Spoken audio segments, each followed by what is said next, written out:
Today we are going to discuss recursive descent parsing. In last lectures, we already discussed about top-down parsing, introduction to parsing, and what are the role of a parser. So, what is syntax analysis, which is used to create a parse tree from given stream of a token. So, there are two types of a parser which are available for parsing techniques, top down parsing and bottom up parsing. In top down parsing there are two types, recursive descent and predictive parsing. Okay, so what is parsing? The process to determine whether the start symbol can derive the program. If successful, the program is a valid. If failed, the program is a invalid program. There are two approaches which are available for the same, which we are already discussed about this. That is top down parsing, expanding from start symbol to the whole program, and it is also called as derivation. Next one is bottom up process, that is reduction technique, which is reduction from the whole program to the start symbol. Parsing methods, top down parsing and bottom up parsing. These are the things we already discussed about these things. Build the parse tree from root to leaf using leftmost derivation, recursive descent, and it is also called as LL1 parser. In bottom up parsing, it builds the tree from leaves or terminal node to the root. There are different approaches which are available for bottom up parsing, that are LR0, SLR, CLR, and LALR. So today we are going to discuss a very important topic of a top down parsing, that is recursive descent parsing. Recursive descent parsing, as its name suggests, construct a parse tree from root node to the terminal node or destination or leaf node with the help of backtracking. Okay, a recursive descent parsing is a top down method of syntax analysis in which a set of recursive procedures or a function to process the input is executed. Every non-terminal is considered as a procedure or function. Okay, a procedure is associated with each non-terminal of a grammar. Top-down parsing can be viewed as an attempt to find a leftmost derivation for an input string. These things we are already discussed in last lecture.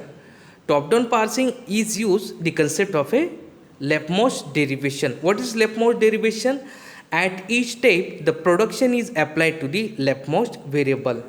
Equivalently, it attempts to construct a parse tree for the input starting from the root and creating the nodes of the parse tree in a pre-order. Recursive descent parsing involves backtracking. So what is backtracking and what are the concept, how we use this, we will discuss with the help of a suitable example.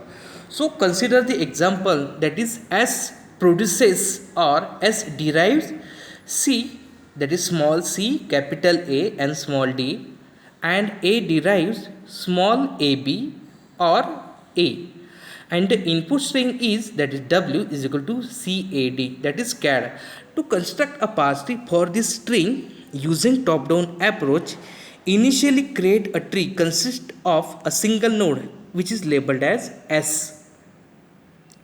Now consider a first string, that is S produces CAD. So how it comes? It comes from this, S produces CAD. Now we have in an input string, we get our first input, that is C. Now forward pointer is pointed to the small a, but the production is applied to the A. So A produces or A derives small ab.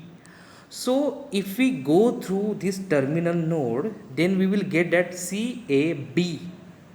So B is not in our input string. So we will backtrack over here. We will backtrack over here, and we will go for the next derivation or next production of a, that is A also produces small a, that is capital A produces small a. So we will get our Next, desired input, that is as A produces small a. Now if you go through this terminal node, then we will found that C A D, it is a your targeted input or targeted state. So thus in this way we discuss that ki recursive descent parsing, it is a parsing technique. With the help of that, what we are going to do, we are going to find out the we are going to construct a parse tree with the help of top down parsing. And in recursive descent parsing there are two approaches mainly used. First one is every non-terminal is considered as a function or procedure, and these function are responsible to process the input. Okay, suppose we have the suppose we will take the example that is S and A. So if you go through this terminology, then S, that is starting symbol, is considered as a function or procedure.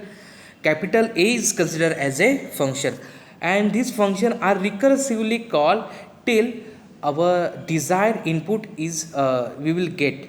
Okay, and what is backtracking? Backtracking, it is a terminology where we found that key if our desired input is not get or not satisfied, then we will backtrack until our desired input is not get. Okay, so in next lecture we will discuss about first and follow. Thank you.